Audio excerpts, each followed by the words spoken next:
Notice to all, this program discusses issues about abusive politicians and abusive individual rich people who abuse the rights of our fellow citizens who are oppressed. This program does not intend to harm anyone. This program is fighting for the rights of our countrymen oppressed by oppressors. Epipanyol Labrador, komentaristang walang inurungan, walang kinakatakutan, komentarista nagsasabi ng katotohanan lalo na kung pinaglalaban ay para sa mga maralita at sa mga inaapi ng mga tao mapang-abuso sa kanilang mga kapangyarihan. Epipanyol Labrador, tagapagtanggol ng bayan!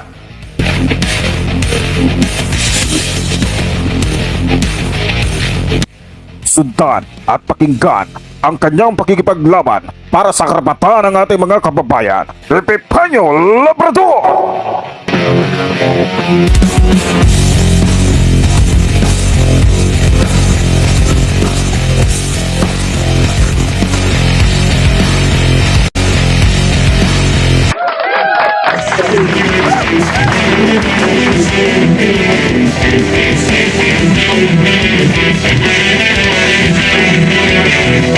Magandang araw Pilipinas. Muli nandito na po yung lingkod Epipanyol Labrador sa ating programang Civilian Anti-Crime Group Epipanyol Labrador.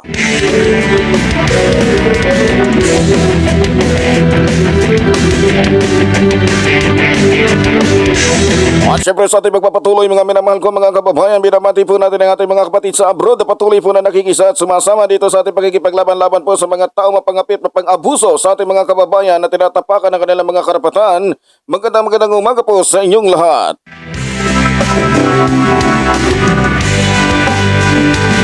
At syempre, binabati din po natin ang ating mga bago mga subscribers. Maraming salamat po sa inyong lahat. Naway lagi namin kayo makakasama dito sa ating palatuntunang Civilian Anti-Crime Group Epipanyol Labrador.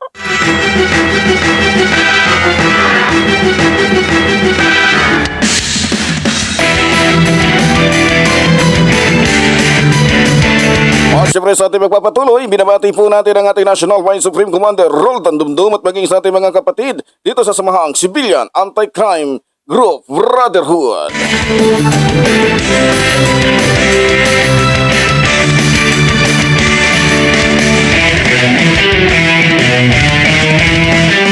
At sa ating magpapatuloy, pag-uusapan ho natin ang patuloy po na pagbaksak na ekonomiya dito sa ating bansa.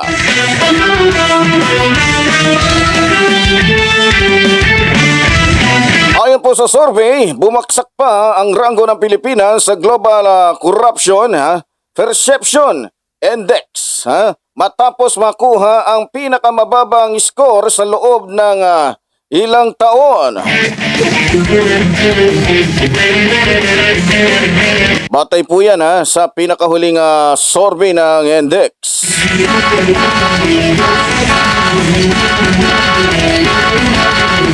Ayon po sa index, ayon ho yun sa index na sinabi nila, ang Transparency International, mula sa 35 noong nakaraang mga taon, bumaba sa 34 ang score ng Pilipinas. Dahil dito, mula ika-101 pwesto natin sa pinakamababang antas ng mababang ekonomiya, nasa ika-111 na ho tayo ngayon na pwesto, na ang Pilipinas ilan ba yung natin bansa? 180 na bansa pagdating sa Asia Pacific region, ayon ho sa index.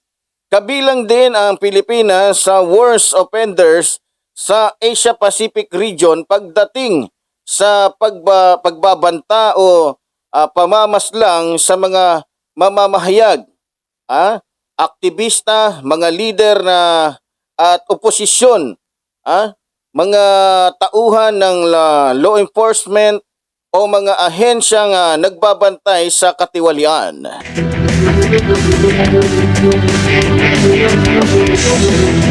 Kasama rin sa worst offenders sa rehiyon ang India at Maldives. Lumalabas na sa korupsyon na perception, kung di po ako nagkakamali ang index ang nito, na karamihan sa mga bansa ay may maliliit na hakbang o walang ginagawa sa pagsugpo sa katiwalian.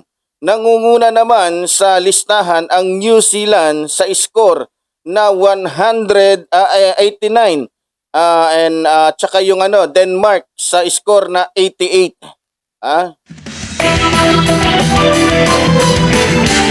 Inihahanay sa index ang 118 bansa batay sa pinaniniwalaang antas ng katiwalian. Sa public sector batay sa analysis ng mga eksperto at mga negosyanteng gamit ang skill na 0 para sa pinakatiwali hanggang sa 100 na pinakamalinis. Dumami pa ang mga bilang ng mga pamilyang Pilipino dahil nga po sa pagbaba, dahil sa hindi magandang ekonomiya ng ating bansa. Maraming mga Pilipino na nagsasabi na kinukonsidera nila ang kanilang mga sarili na mahihirap. Base sa isinagawang ikalawang quarter survey ng Okta Research Group. Ito po yung nagre-research kasi kapag gusto nating malaman kung ano na ba ang sitwasyon ng ating bansa. Base sa resulta ng survey na isinagawa noong Hulyo 22 hanggang sa 26, 50% o 50% ng 1,200 respondent ang nagsabi na ikinukonsidera nila ang kanilang pamilya o kanilang pamilya na mahirap. Ayon ho yan sa kanila. Ito ay tumataas ng 7% kumpara sa naitalang 43% noong Marso. Ang naitala ay nangangahulugan na 13.4 milyong pamilya sa bansa ang nagsabi na sila ay mahihirap o kumpara sa 11.3 milyon sa naunang survey ngayong taon. Noong nakaraang Oktubre, self-rated self-rated 4 ay 41% naman pinakamataas nagsabing sila ay naghihirap. Sa Mindanao ay nasa 59% o mula sa 45%, bagamat mas mataas ang pagtaas sa Visayas mula sa 57% mula sa 37%. Samantala, may naging bahagyang pagtaas din sa Metro Manila 40% mula sa 36% at sa Balance Luzon. At sa Balance Luzon naman ay naitala ang 46% mula sa 47%. Sa nasabi ding survey, 15% ng respondents 3.9 milyong pamilya ang nagsabi na sila ay nagugutom.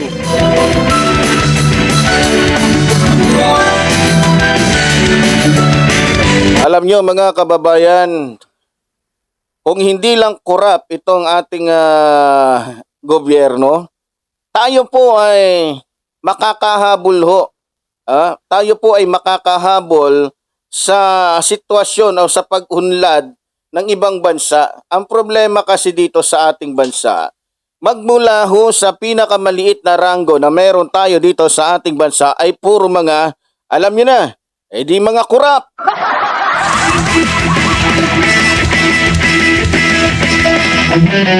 Abay napamumugaran ho tayo ng mga puro mga magnanakaw.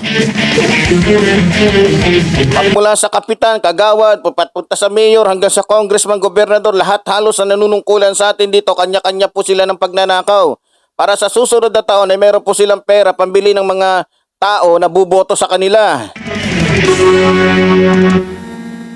Alam nyo mga kababayan, nakakalungkot talagang isipin na itong ating bansa ay kabilang sa pinakakurap na bansa.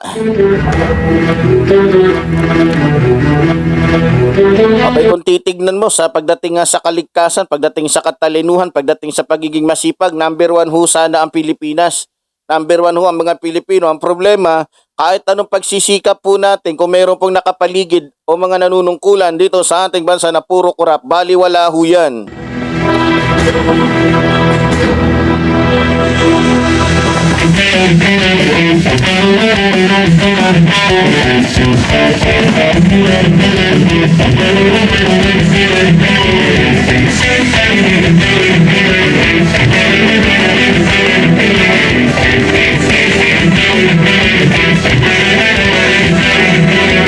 Alam nyo mga kababayan, sa totoo lang, kung tayo po ay nagkaroon ng mga masasabi natin mga tunay na lingkod, abay hindi ho natin sasapitin to. Hindi ho natin sasapitin yung hirap na ito na nararanasan natin ngayon at maging ng ating mga kababayan. Wala napasok ho tayo ng mga, sabihin na natin na diretsuhan ho, mga mandarambong.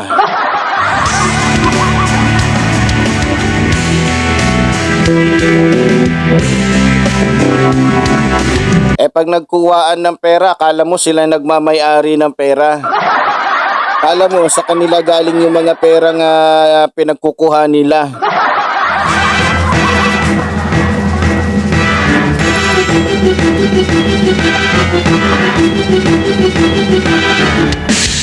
Pag hinanap mo sa kanila yung pera, magagalit.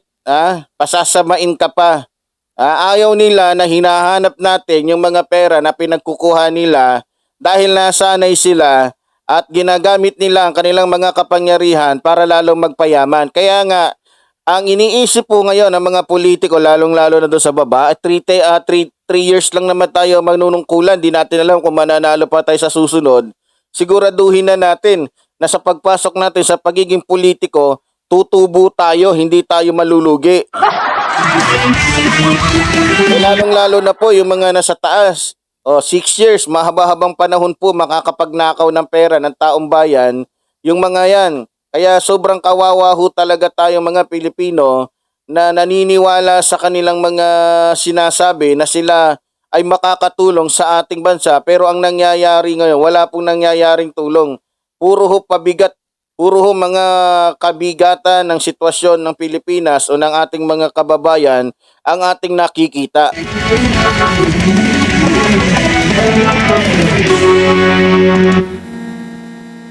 Kaya nga kung mapapansin ninyo, mga minamahal kong mga kababayan, itong hahanap ho at pagtatanong ni Risa Ontiveros at maging Castro ay ginawa po itong issue. Kasi may karapatan naman po talaga. Hindi nire-respeto ni Sara Duterte si Castro maging si Ontiveros. Dahil bakit? Dahil ibinubuking siya sa mga katiwalian niya. Pero mo, tama ba na sabihin mo bilang isang vice president na wala kang respeto? Wala kang respeto kay Ontiveros, wala kang respeto sa kay Castro. Bakit? Dahil hinahanap nila, tinatanong nila kung saan mo dadalhin yung pera.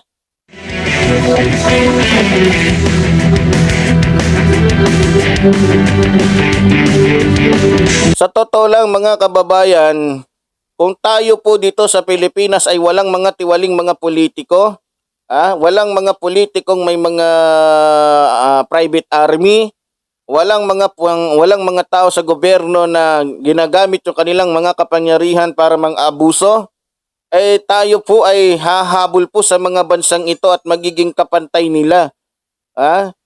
Magiging kapantay ho natin sila. Kaya lang dahil nga naging kalakaran na dito sa ating bansa na sa pagiging politiko nila ay gagamitin nila yung kanilang kapangyarihan para makapagnakaw. Biro mo nakakainggit. Bakit? Hindi ho tayo kabilang doon sa top 10, mahigit top 10 na bansa na maunlad. Paano ba naman tayo uunlad? Tulad nga ng sinabi ko, magmula sa kapitan, magnanakaw.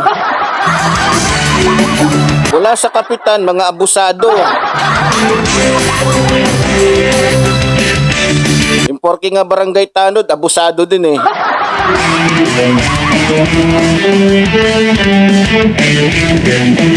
Alam nyo, nakakaingit to, base ho sa survey, ang pinaka matatag at maganda at maunlad na bansa, nangunguna ho yung yung Netherlands at saka yung United States at saka yung Norway, pati yung Switzerland, Germany, Canada, Australia, parang nabanggit ko na yata tong Germany Germany, France, United Kingdom, New Zealand, bukod sa iba pa, ang United Nations Organization sa pamamagitan ng programa sa pag-unlad ay naglalathala ng HDI, Human Development Index, taon-taon. Ang halaga nito ay isinasaalang-alang hindi lamang ang kapaligiran sa ekonomiya ng mga bansa, kundi pati na ang pag-assist, access sa kalusugan at edukasyon at iba pang mga kadahilanan sa pagtukoy upang masukat ang kadahilanan ng buhay ng mga naninirahan sa isang bansa. Mula sa HDI, posible na matukoy kung aling mga bansa ang maaaring tawag nito, nabubulol tuloy ako. Ikatogarya. Ano ba naman kasi itong na to? Nabubulol tuloy ako. Bilang nabuo at kung alin ang nasa proseso ng pagiging gayon ayon sa datos ng index. Ang bansa na nangunguna sa listahan ng pinakabinuo sa buong mundo ay ang Norway na mayroong isang HDI na 0.944. Ang isang bansa na may mataas na antas ng pag-unlad ay may isang malaki at matatag na istrukturang nagbibigay daan upang magkaroon ng masaganang mapagkukunan. Kung mas sabi nga dito, kung mas industrialisado ang isang bansa, mas malaki ang posibilidad na maging mapagkumpitensya sa larangan ng dayuhang kalakalan. Kung ang isang bansa ay namamahala na magkaroon ng isang balansing at kanais-nais na pagbabago sa mga tuntunin ng kalakalan, makakakuha ito ng malusog at dividends. Ang balance sa kalakalan ay kumakatawan sa pagkakaiba sa pagitan ng mga pag-import at pag-export ng bawat bansa. Alam nyo mga kababayan, sa totoo lang, malayong-malayo ho tayo malayong-malayo ho tayo sa pamamaraan ng ibang bansa. Kasi sa ibang bansa ho, yung mga politiko nila dyan, ang unang-una ho nilang pinapakita bilang leader ng kanilang bansa, yung kanilang katapatan. Yung kanilang pagmamalasakit sa kanilang bansa. Ibang-iba po ang pinapakita ng mga politiko dito sa ating bansa sa politiko doon sa ibang bansa. Dahil dito, umpisa pa lamang po na sila ay uupo, ang una na po nilang project ay kung paano sila makakabawi sa kanilang mga pinuhunan.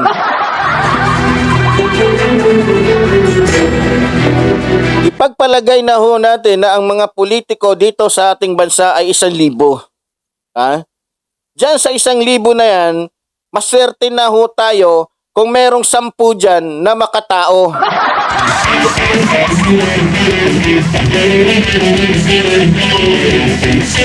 Biro mo magmula ho sa mayor, milyon-milyon na po ang kinukurap nila. Milyon-milyon na yung ninanakaw nila.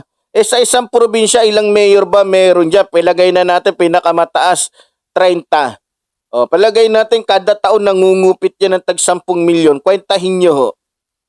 'Di ba? Kada isang mayor nangungupit ng tagsa 10 milyon, 'di ba? Sa isang province lang. 'Di ba katakot-takot na kahirapan ang aabutin natin dahil napupunta lamang ang pera natin sa mga iilang mga tao na mayroong mga kapangyarihan. Ilan ang gobernador natin na kung magnakaw ng pera, bilyon-bilyon. Maging yung mga congressman, imbes na isa lang ang project, tinatatlo para yung dalawa maibulsa niya. Diba? Kaya hindi nakataka-taka kung bakit ang ating bansang ito ay patuloy na naghihirap. Ha? Kung bakit ang bansang ito, tapos, diba? Ang mangyayari nito, mga minamahal ko, mga kababayan, isisisi natin lahat halos sa presidente. Samantalang, hindi naman talaga ang presidente ang gumagawa ng mga katarantaduhan katulad ng mga departamento dyan. Katulad na lamang ng custom. Marami mga siraulong mga nasa custom.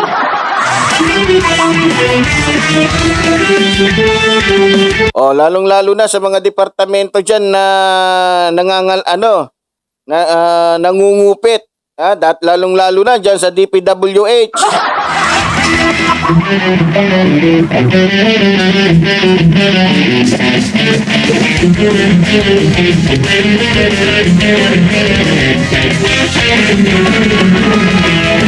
Talagang nakakaawa ho, mga minamahal kong mga kababayan, no? Talagang sa totoo lang nakakainggit ho yung ibang bansa. Nakakainggit ho.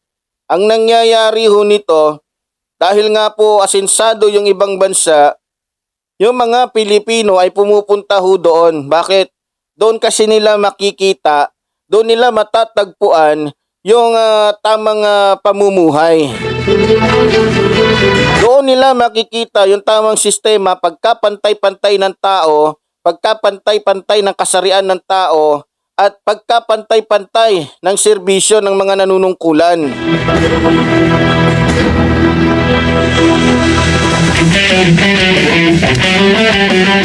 Alam nyo mga kababayan ko, kung gagawin pong inspirasyon ng ating presidente, ng ating mga politiko, ang ginagawa ng mga politiko sa ibang bansa para patuloy na tumaas ang kalidad ng kanilang serbisyo, tumaas yung kanilang ekonomiya, umunlad ang lahat ng tao, matagal na ho tayong mga asensado.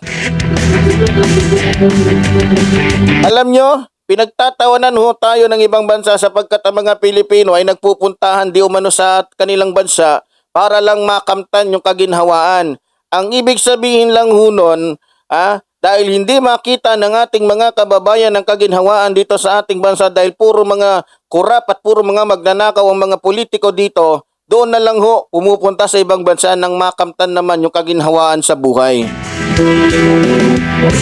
Sa totoo lang, kung hindi po mga sinungaling, mga bastos, mga magnanakaw at manloloko, mapagpanggap ito mga politiko na nandito sa ating bansa, ay hindi po kailangan na ang ating mga kababayan ay magpunta pa sa ibang bansa para magtrabaho sapagkat kung tutuusin, kung gagamitin po ng mga politikong ito ang kanilang puso, ang kanilang damdamin, ang kanilang utak at hindi yung kanilang pagiging magnanakaw, pagiging makasarili, kayang-kaya ho natin pa laguin ang mga produkto na meron tayong dito na pwede natin maipagmalaki sa ibang bansa.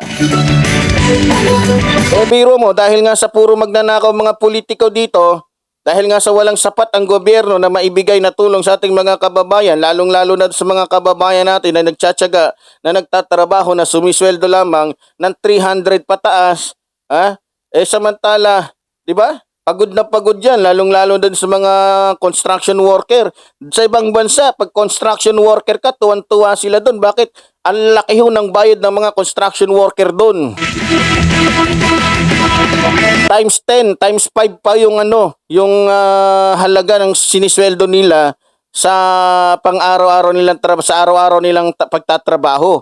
Dito, 'di ba? Hirap na hirap, pagod na pagod. Nako, ang nangyayari dito mga kababayan ko, dapat to magkaroon po ng adhikain ng isang pangulo na alam nyo, ito rin masasabi ko, nasa leader din yan . Kapag ang leader gumawa ng isang sistema na ikauunlad ng kanyang bansa, susunod tong mga to eh. Halimbawa, ako yung presidente. Okay, bilang presidente, gumawa tayo ng isang reforma. Gumawa tayo ng isang batas. Every month magkakaroon ng bidding. Bidding tuloy, sorry ha. Bidding tuloy. Magkakaroon tayo ng tinatawag na, anong tawag nito, yung every month na tinitignan yung budget. Anong tawag nito? Inventory. Pag ganun ng sistema, malalaman na agad natin kung sino yung mga nagnanakaw dyan para hindi na tumagal pa yung kanyang pagnanakaw. Magmula sa kapitan every month, magkakaroon ng meeting, session. Pagka mali yung pwede na agad mag-file ng kaso yung mga kagawad o yung mga tao na hindi nakakaintindi kung saan napunta yan, walang resibo, wala. So, ma-actionan agad o tanggal agad. Sa ganong paraan, wala nang mga politiko, mga ngahas pa naman loko. Ang problema kasi, dahil nga sa ang habol ng mga politikong ito, kapangyarihan, kahit nakikita na nila ng mga siraulo, gago, mga magnanakaw at mga manloloko, mga demonyo itong kanyang mga kapartido. Dahil nga kapartido, sa ngalan ng pagiging partido, hinahayaan nila dahil takot sila na baka sa susunod na eleksyon, hindi na sila suportahan ng mga magnanakaw na ito. Yan po ang katotohanan na dapat malaman ng ating mga kababayan na nangyayari ngayon dito sa ating bansa. Kung may magandang sistema, kaya lang hindi kayang gawin to ng mga presidente. Hindi kayang gawin to ng mga congressman, ng mga gobernador at mga tao nandiyan dyan sa matataas na posisyon, lalong-lalo ng mga senator. Dahil naniniwala ako na sa 10 senator na yan, 2, 1 lang ang totoo dyan. Ayaw nila gawin yan dahil ganun din ang kanilang diskarte. Diskarte na kung paano sila magnakaw ng pera ng taong bayan. Ayan, ginagawa na lang ng mga yan, magpapapogi. Ginagawa nila ng aksyon yung mga maliliit na tao. Pero pagdating sa mga kapartido nila, mahihina sila. Hindi nila kayang itanong kung saan napupunta, bakit, baka tanongin hindi siya ikaw. Saan mo rin dinala yung nakaraang budget?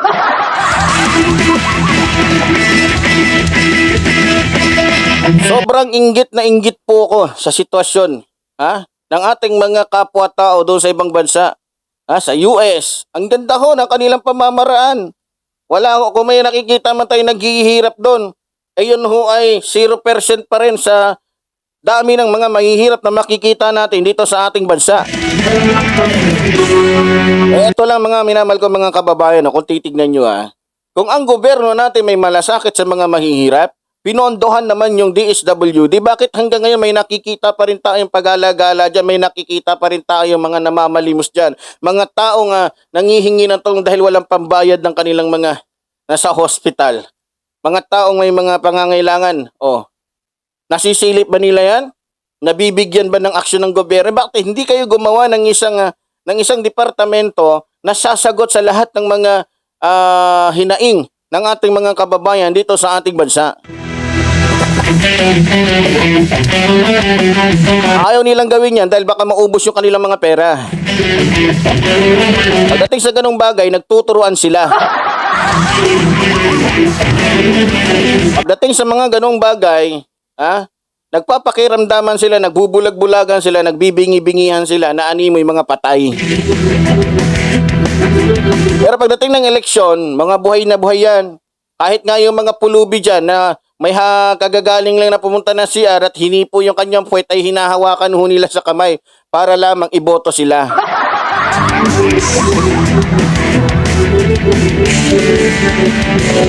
Makikita nyo lang ho yung mga politikong yan sa mga squatter, barangay-barangay kapag eleksyon.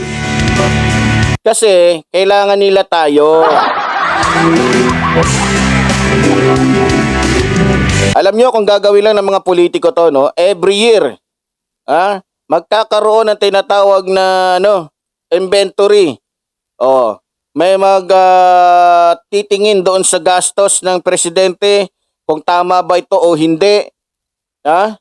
May titingin sa gastusin ng vice president, tama ba ito o hindi. Magkaroon ng isang departamento na walang kinikilingan kahit pa yan ay kaalyado nila.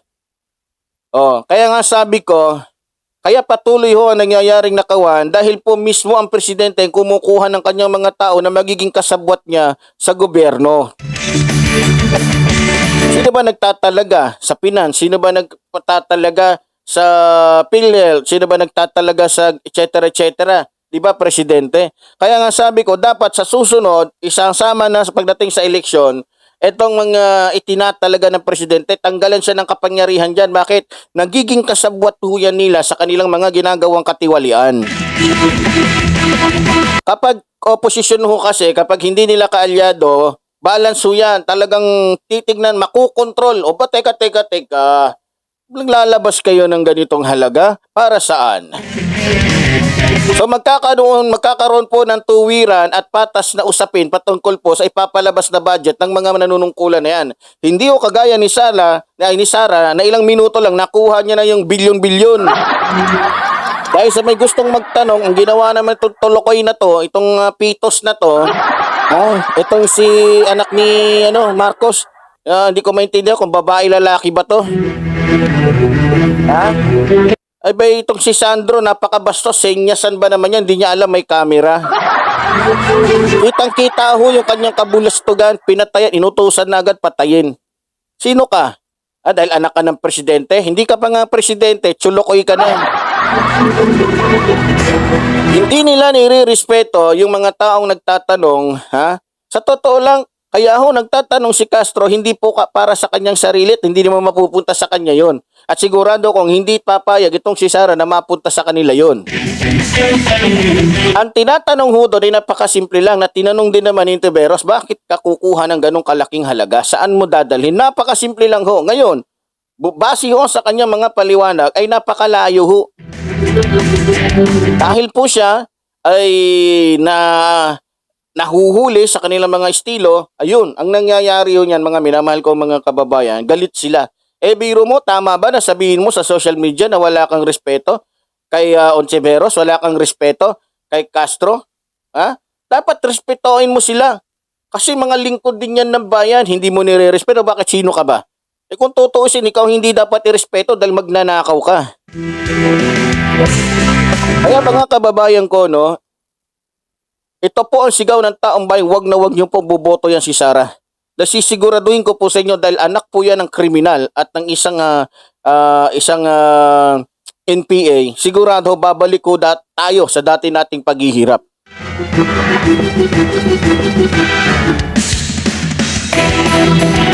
Kaya mga kababayan ko, buksan na ho natin ang ating mga isipan sa katotohanan. Na wag na ho natin hayaan pa na makatungtong sa palasyo yung mga Duterte na yan.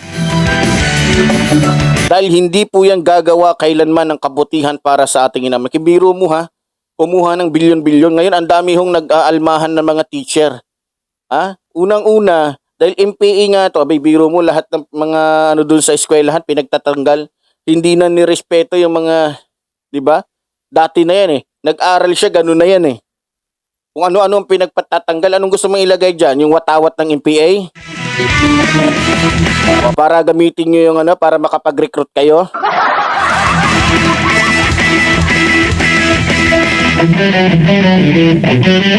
Alam nyo, sa totoo lang, ang dami kong kalokohan at maraming alam ito si Sara na hindi naman kaya-aya sa mata at sa pandinig at sa mga damdamin ng ating mga guro.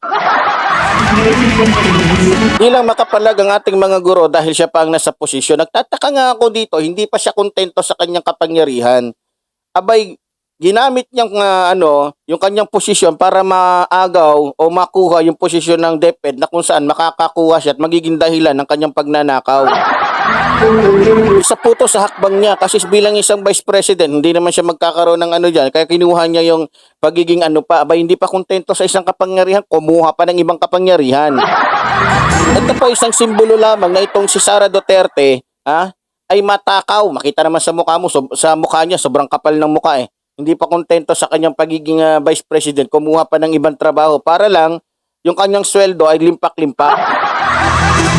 Marami naman dyan na mas magaling at mas matalino dito sa mukhang mukhang ilong ni Duterte kinuha pa niya. O, yan makikita ho, napakagahaman ho nito sa posisyon.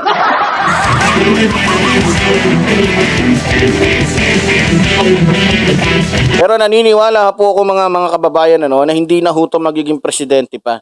Sapagkat tinatrabaho na rin ho sila ni Bongbong Marcos. Dahil nga sa nakikita ni Bongbong Marcos na tinitira nila si Bongbong Marcos pailalim. Kaya naniniwala ako tatapusin ni Bongbong Marcos ang katiwalian at kahayupan nitong mga Duterteng ito.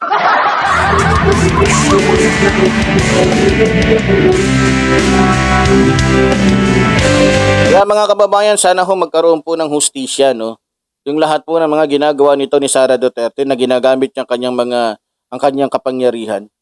O, ito naman mga kalyado niya, sinusuportahan siya kasi mga katulad niya din. Mga katulad niyang mga kawatan.